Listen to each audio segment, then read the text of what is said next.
Here's what to know about movies coming out this month. Welcome to Movies Ahead. In our first weekend of the month, starting August 7th, we've got 3 movies. Ice Cream Man is the latest horror movie from Eli Roth. The movie is facing quite a bit of backlash after it was confirmed that AI was used in some scenes. And yes, this is a German poster because I found the US one to be reprehensible. One Night Only is a rom-com that takes place in a world where the government has made physical intimacy outside of marriage illegal. Except for one night of the year, so it's like the romantic version of The Purge. I hate this night. This night's insane. I just want to find, like, a good guy. The director also did Easy A and Anyone But You. Super Troopers 3 rounds out the comedy trilogy that started back in 2001 with the original Super Troopers, which is now considered a cult classic. The series follows a group of highway patrol officers who usually spend more time pranking each other than doing any actual work. You beat my rookie in a foot race? No ticket. Wait, what? 1, 2, 3, go! For the weekend of August 14th, we've got 6 new movies. The Rivals of Emziah King is a neo-western, which, just in case you didn't know, is a subgenre of western set in modern times. Matthew McConaughey plays a beekeeper who reunites with his former foster child, and together, they have to try and defend his beekeeping business from an outside threat. There's truth, and there's lies, and everything. Nimrods mixes several genres. It's a coming-of-age movie, a road trip movie, and a music movie. Not a musical, but a movie focused on music. The title is a reference to the Green Day album, and the story follows a group of teens who are traveling from Kansas City to LA because they believe they have the chance to open for Green Day on New Year's Eve. You drove away with this in your vehicle. We're a band, we're opening for Green Day. Nobody gives a... Paw Patrol: The Dino Movie is the third Paw Patrol movie, which was originally based on a kids' TV series. This time around, the dogs discover an ancient island that still has dinosaurs on it, so they work to protect the dinosaurs and the island's natural resources. The Brink of War is set in 1986, where Jeff Daniels plays Ronald Reagan as he tries to navigate diplomacy with the Soviet Union during the tensions of the Cold War. The End of Oak Street is the latest movie from writer and director David Robert Mitchell, who became known for the indie horror hit It Follows. His newest movie follows a family as their suburban neighborhood is mysteriously transported to a time and place that seems prehistoric. Oh my God, run!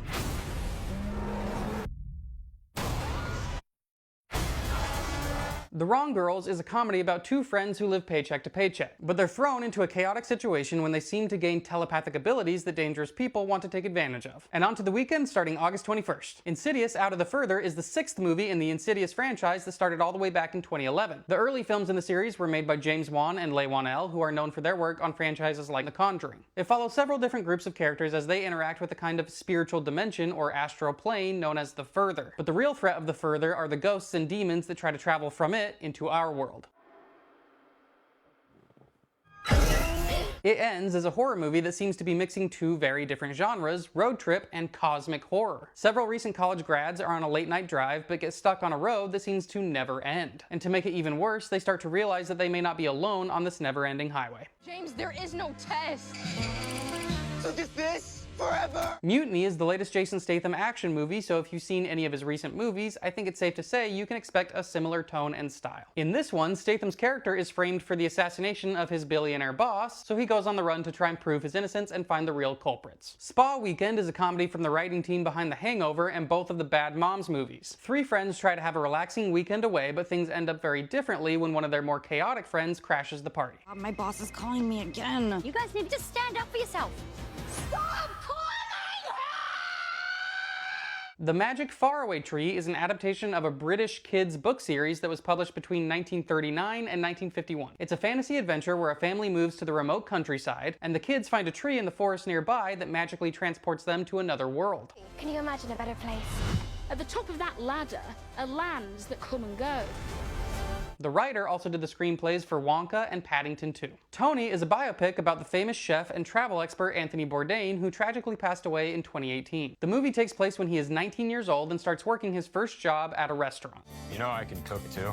The kid said he's a cook, chef. I'm actually not a cook, I'm a writer, but I said I know how to cook. Along with a charming cast, it's directed by Matt Johnson, who is best known for movies like Blackberry, and most recently, Nirvana, the band, the show, the movie. And for our final weekend of the month, we've got another 6 movies. Wow. Buddy is a horror comedy where a group of kids become stuck in a 90s kids TV show similar to Teletubbies or Barney. And the threat is Buddy, a fuzzy orange unicorn who is played by Keegan-Michael Key.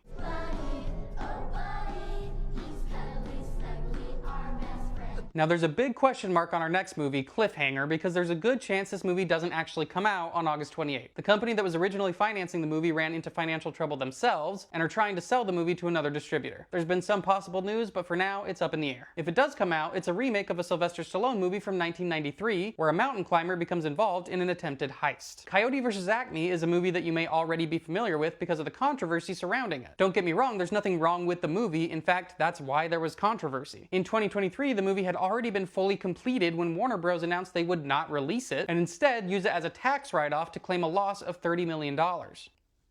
They did the same thing to a live-action Batgirl movie and an animated Scooby-Doo movie called Scoob! Holiday Haunt. They received a lot of pushback from audiences and filmmakers, especially because the movie had been really well received by test audiences. The story follows a lawyer, played by Will Forte, who represents Wile E. Coyote, as they sue the Acme Corporation for all the times their products have backfired on Coyote. Coyote versus Acme.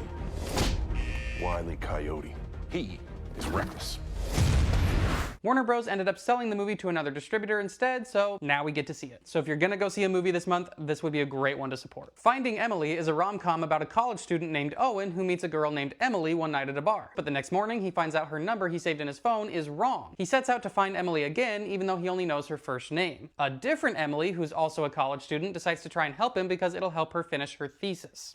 What are you doing? I'm looking for this girl called Emily. He's my very own Stanford prison experiment. The Dog Stars is the latest movie from director Ridley Scott, famous for movies like Gladiator and Alien. Based on a novel from 2012, this is a post-apocalyptic movie set in a world where most of the human population has been wiped out by a flu pandemic. One of the main characters is a former pilot that uses his skills to go out in search of other survivors. This isn't a zombie apocalypse, but a world filled with desperate, dangerous people.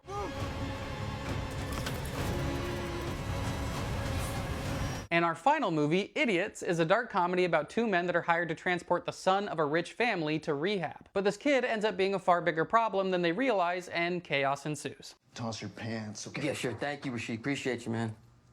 We're all doing our best here, sir. And that wraps it up. Which movies are you looking forward to? Let me know. You should definitely see Paw Patrol the Dino movie and Insidious, that one, because I drafted them in Fantasy Box Office.